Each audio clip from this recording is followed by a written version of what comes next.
소녀상을 철거하기 위해서 독일 베를린에 간다는 것입니다. 한국 사람으로서 소녀상을 비판하는 것도 좀 이상한데 어떻게 그걸 철거하기 위해서 독일을 간다고 하는 건지 잘 이해가 가지 않습니다. 도대체 이게 무슨 일인지, 그 사람들은 어떤 사람들인지 교수님과 함께 얘기해 보겠습니다.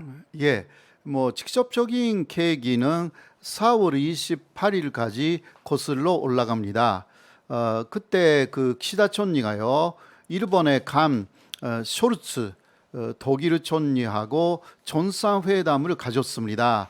이런 뉴스는 그 나왔는데요. 예, 그런데 이때 키시다 총리는 독일의 쇼르츠 총리에게 2020년 9월 독일 베를린 미테그에 설치된 소녀상에 대해서 매우 유감하다라고 이야기를 하면서 절고되도록 그 협력을 예. 요청한 사실이 뒤늦게 알려졌습니다.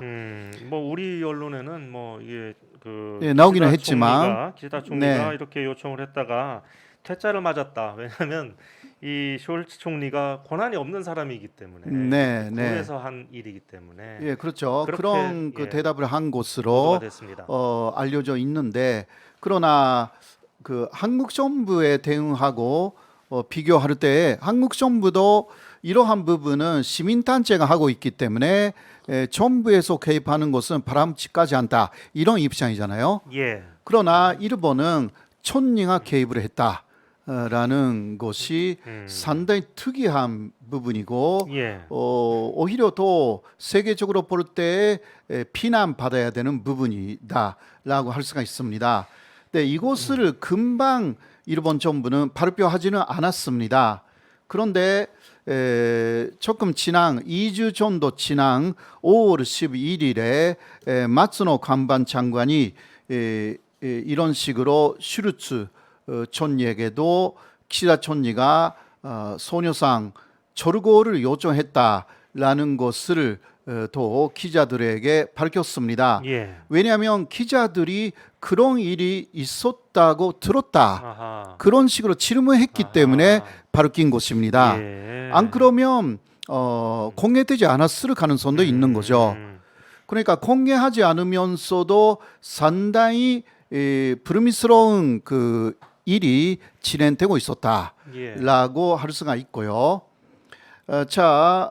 이 마츠노 관방 장관은 소녀상이 조속히 철거되도록 다양한 관계자들에게 접근하여서 이제 노력을 더 기울이겠다, 철거를 요구하겠다, 이런 식으로 또 기자회견에서 이야기를 했습니다. 그러니까 일본 정부가 독일 정부의 다양한 관계자들을 접촉하고 있다는 얘기겠죠. 그런 이야기가 되고요. 예. 이 다양한 관계자라는 것은 여기 독일 정부라고는 나와 있지는 않기 때문에 어떤 뜻인지는 좀 더 광범위한 예. 이야기일 수도 있고요. 그러니까 뭐 일본 총리가 독일 총리한테 이런 부탁을 할 정도면 웬만한 사람들은 다 그렇죠. 접근해서 공작을 펼치고 있다고 봐야 예, 되겠네요. 그러니까 키시다 총리를 전점으로 해가지고 이런 작업을 하는 사람들이 꽤 있는 것이 아닐까, 예. 그렇게 예상할 수가 있는데요. 그렇습니다. 네, 자, 그 독일 미테그에 있는 소녀상에 대해서 간단하게 살펴보겠습니다. 코리아 협의회가 중심이 돼가지고요. 코리아 협의회라고 해도 독일 국민들도 많이 참여하고 있는 협의회입니다. 예. 이 협의회가 중심이 돼가지고 2020년 2년 전이죠. 9월에 1년 기한으로 미테그에 설치가 되었습니다. 예. 이런 상태에 그 설치가 되어 있고요. 그리고 미테그는 미테그에 있는 그 도시 공간 예술위원회가 또 계속 그 이 소녀상을 설치해 놓고 있어야 한다라는 공고를 했기 때문에 또 1년간 연기를 했습니다. 예. 네네. 그 1년간 연기하여서 일단 기한은 올해 2022년 9월 28일까지로 되어 있습니다. 석 달 남았네요. 네. 물론 코리아 협의회에서는 더 용의적인 소리치를 생각하고 있고 밑에 그 의회는 용의적인 소리치에 찬성표를 사실 던진 거죠. 예. 네네. 그러나 마지막 코너는 밑에 그의 그전장에 있다. 이런 게 있기 때문에 이게 어떻게 되는지.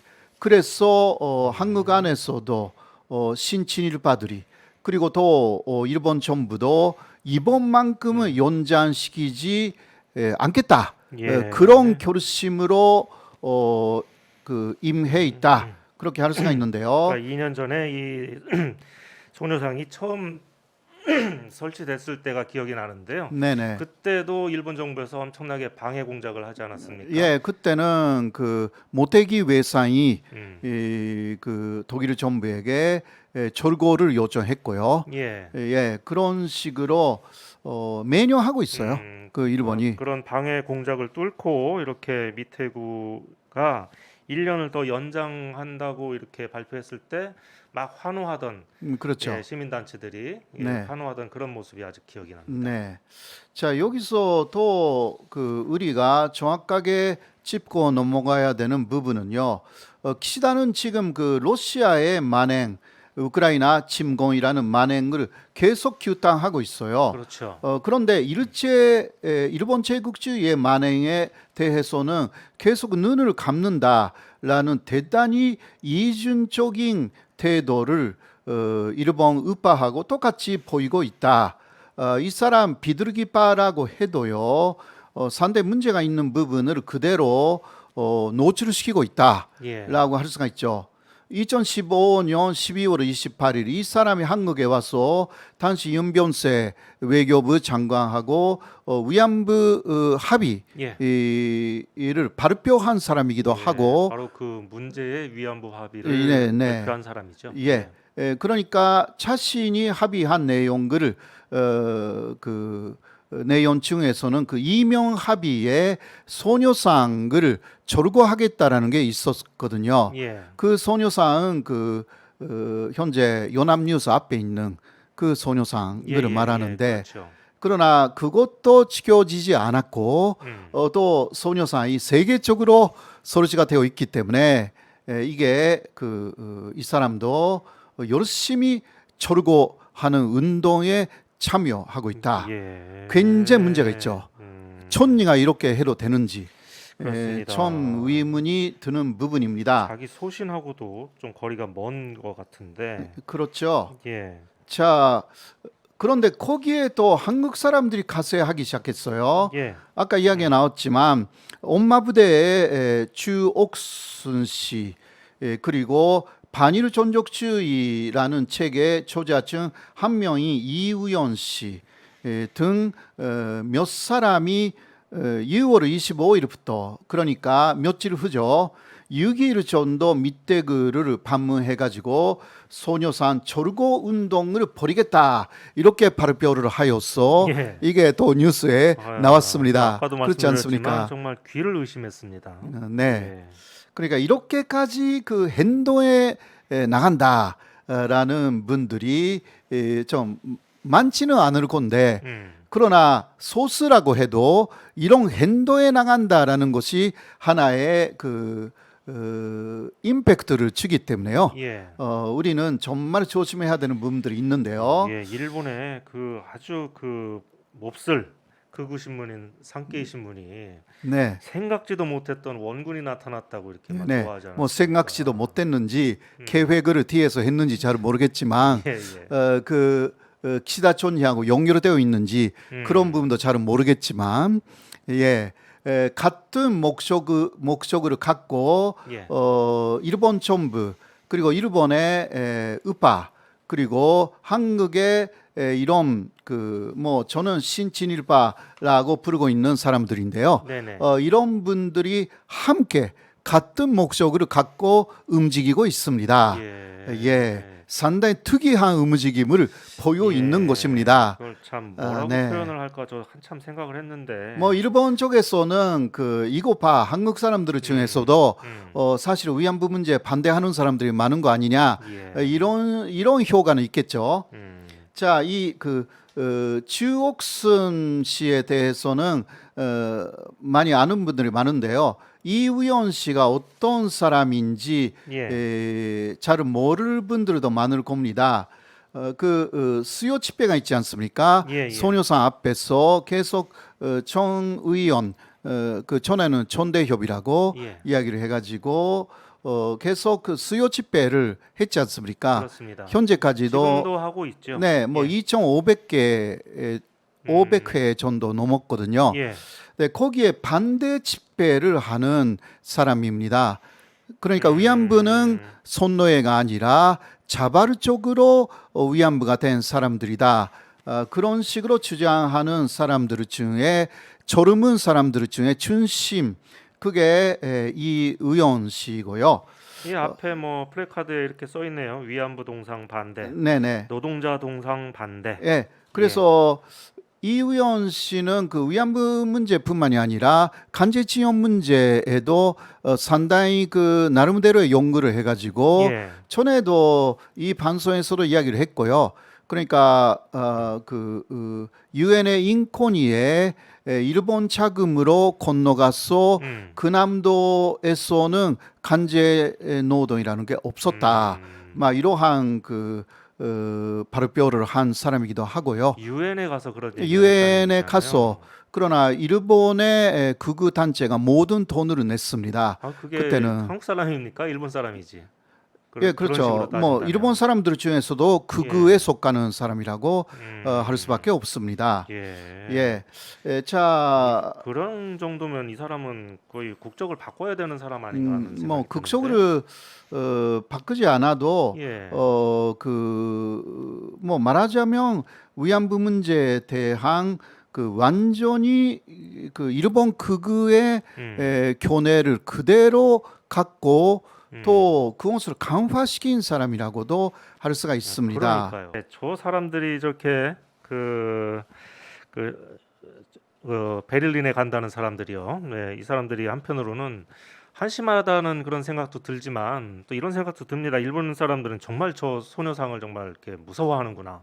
네, 그렇죠. 예, 절대로 지켜야 되겠구나 이런 생각이 네. 들고요. 독일 교민들 그리고 진짜 독일에 계신 소녀상을 지키고 있는 시민단체 분들한테 힘을 보태고 싶다는 생각이 듭니다.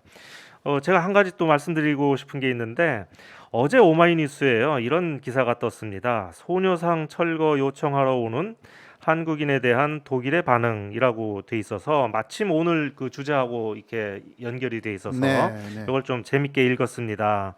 이 기사는요 독일 교민이 쓴 글인데 이런 구절이 있어서 소개를 하겠습니다. 독일의 반응은 한마디로 정리할 수 있다. 절레절레라는 한마디로 정리할 수 있다 이런 얘기입니다. 익숙하다는 표정이다. 역사를 부정하는 이들은 어디에나 있기 때문이다. 독일에도 유대인 학살을 부정하는 홀로코스트 부정론자들이 있다. 독일은 역사 부정론자들의 이골이 났다. 이들이 존재하는 것을 막을 수는 없다. 다만 독일이 다른 점이 하나 있다면 공공장소에서 역사를 부정하면 형사처벌을 받는다는 점이다. 베를린 홀로코스트 추념비 앞에서 나치 부정론자들의 집회나 시위는 허용되지 않는다. 이들은 독일에서 유튜브 채널도 후원 계좌도 운영할 수 없다. 이렇게 돼 있거든요. 저는 이 기사를 읽고 이상한 사람들이 다른 나라에 가서 저런 주장을 하면은 이게 나라 창피해서 어쩌나 하고 이렇게 걱정을 하고 있었는데 그러면 그 사람들이 거기서 유튜브로 이상한 소리를 하면 예. 체포 당하겠네요. 글쎄요. 네. 아, 그럴까요? 왜냐하면 군내법이 적용될 수가 있거든요. 네. 그럴까요? 왜냐하면 여기서 예를 들면 어떤 사람이 한국에서 나치 독일을 찬양하면 이게 또 유대인 단체가 난리를 치잖아요.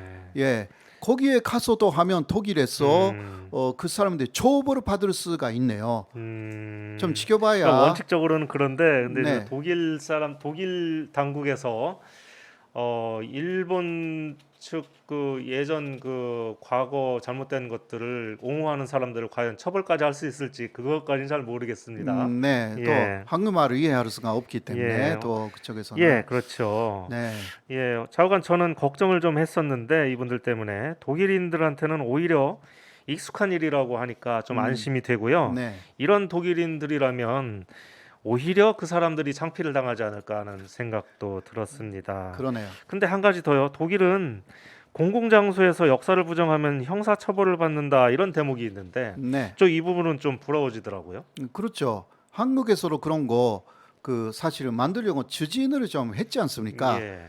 그러나 잘 되지는 않았습니다. 음. 이러한 법이 통과되어야 된다. 산식의 수준을 지키면서요. 저는 그렇게 생각합니다. 그러니까 국회의원들이 좀 분발을 해주셔야 될 것 같고요. 그러게 특히 말입니다. 더불어민주당이 지금 뭘 하고 있는지 제가 잘 이해가 안 됩니다. 이런 부분에서 역사 부정에 대해서 법적인 조치를 정확하게 그 만들어야 되는 것이 아닌가 예. 그렇게 생각합니다. 다른 문제도 아니고 이런 문제라고 하면 아마 이제 국민들의 여론도 굉장히 뒷받침을 해줄 것이고 이런 거는 빨리빨리 좀 처리를 좀 해줬으면 좋겠는데 정말 그렇죠. 너무 답답합니다. 아직도요 수요 집회를 가면 이분들이 막 위안부는 매춘부라고 이렇게 난동을 부리기도 하고 또 그걸로 또 유튜브 해가지고 돈도 벌지 않습니까? 그러니까요. 예, 예, 그렇습니다. 예, 빨리 이런 좀 상황이 좀 바로 잡혀져야 되는데 여러분들도 댓글에서 지금